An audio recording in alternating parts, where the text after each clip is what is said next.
Welcome to International Securities Exchange's podcast series. Facilitated by renowned educators, ISE podcasts are intended to teach beginning as well as seasoned investors the ins and outs of trading.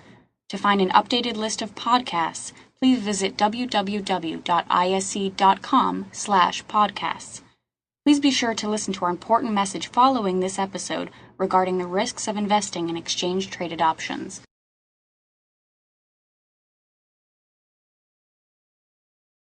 Now, what this means for us as retail traders is that we can actually take advantage of that expansion in or the condition where volatility, implied volatility, is considered to be relatively low, and we could take advantage of an expansion in volatility as the anticipated move begins to get factored into the option contract.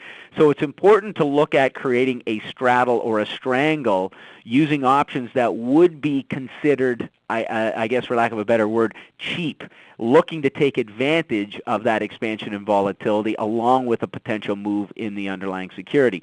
The reason why we need to be considerate of this, of course, is because we are actually going to be purchasing a call and a put option, so the cost of the transaction is doubled, and therefore we need to make sure that we're not overpaying for those option contracts. And now, when we consider the importance of timing our entries for these particular strategies, the lower cost of the option gives us, as the option buyers, in other words, buying a call or buying a put, a chance to capitalize not only on an increase in that implied volatility leading into a particular event or a particular movement, but also a significant, also a significant price movement in the pair value. So in other words, we're taking advantage of cheap options, making money when the value of those options expand from an implied volatility perspective, and we're also taking advantage of a significant price movement in one direction or another. Now, this is just a snapshot that I took yesterday of a page off of the fxoptions.com site. So you can see that we have a nice little chart. In this case, we're looking at the CDD right in here, and you can see that we have a nice little price chart, and we have a couple of moving averages in there. There's below here is a little oscillator that is reflecting the implied volatility versus the historic volatility.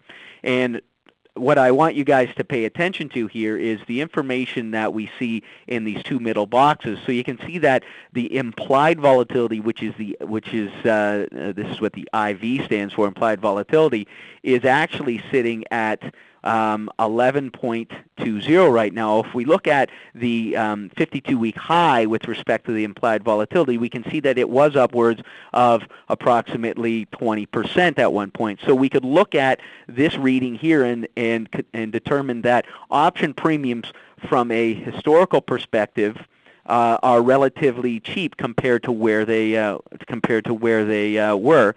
We can compare the historical volatility of the underlying security as well, in this case the CDD, and see that implied and historic are relatively close to one another. So this offers an ideal environment from an options pricing perspective to establish a strategy that embraces the idea of buying both a call and a put option. Now, you can see down here we have implied volatility in orange, and we have historical volatility in a blue color. And really, when the two lines are essentially together, it's really suggesting to us that the options are priced fairly based on the past historical price action or pair value action in this case in the security. So we would be looking at taking advantage of a scenario where whereas you can see here, the implied volatility versus historic volatility are relatively close, and we would look to take advantage of not only a similar price movement that we see here in the actual pair, but also an expansion of volatility as well.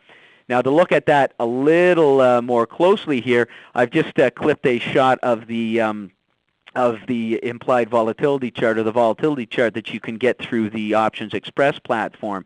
And once again, you can see that based on, and again, this was yesterday's reading, implied volatility versus historic volatility are relatively close to one another.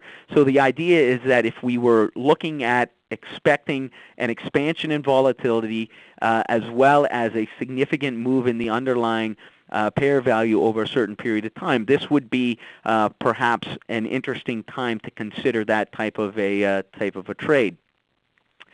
So let's look at establishing what is known as a straddle. Now, these are very simple strategies that any retail investor can implement. So they're not difficult to understand. They're not difficult to establish, but it does require some thought as to whether or not it's an appropriate time to implement. So the construction of a straddle involves the purchase of both a call and a put option at the same time. We're looking at creating that particular position surrounding the same pair value at the same strike price. Now, that's the reason why it's referred to as a straddle. Think of straddling something. You're essentially on it when you straddle a fence or something to that effect. You're essentially on the same spot. So in this case, this particular strategy is referred to as a straddle because we're in fact using the same strike price. Now, in this example, we're going to talk about utilizing the same expiration month as well. But I want you to keep in mind that you don't just have to limit yourself to implementing this particular strategy using the same expiration date. What we've been very successful at doing is really applying the same rationale, the idea of buying a call and buying a put option. But let's say, for example, we're longer-term bullish. We would buy a longer-term call option at, say, a 100 strike on the CDD, and then we would look at buying a short-term put option to hedge the downside at the 100 strike, just looking to offset some possible immediate variance in our expectations and capitalize on a short-term move, offsetting some of the cost of that longer-term call option and moving forward. So I want you to just remember that you can, in fact, create this strategy when you have a particular directional bias. Now, Stephen just had a question. Can we comment on how we can predict the idea of expanding volatility in any particular currency pair, or is it linked to the VIX? Well, it's not linked to the VIX. The VIX is really a reference to the equity markets and really a look at implied volatility in S&P options. But what we can assume with any of these particular pair values is that they have an average price or historical volatility that they in fact will more or less adhere to. And typically, as implied volatility begins to trade along the lines, the same lines as historical volatility, it's showing us that the market, or essentially that options are priced fairly, and that there is really, options are, I wouldn't say underpriced, but priced based on past historical moves.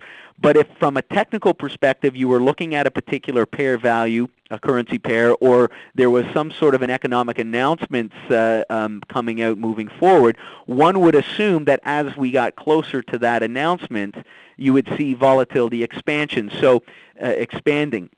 And so what you can do, again, looking at the CDD and anticipating, and we'll look at this a little more closely, but in anticipating that really those options are quite fairly priced, one would look at the past historical volatility of the stock and look at it in such a way that there's a high probability that volatility is going to expand and that we are in all likelihood going to see a potential move in one direction or another over the next certain period of time.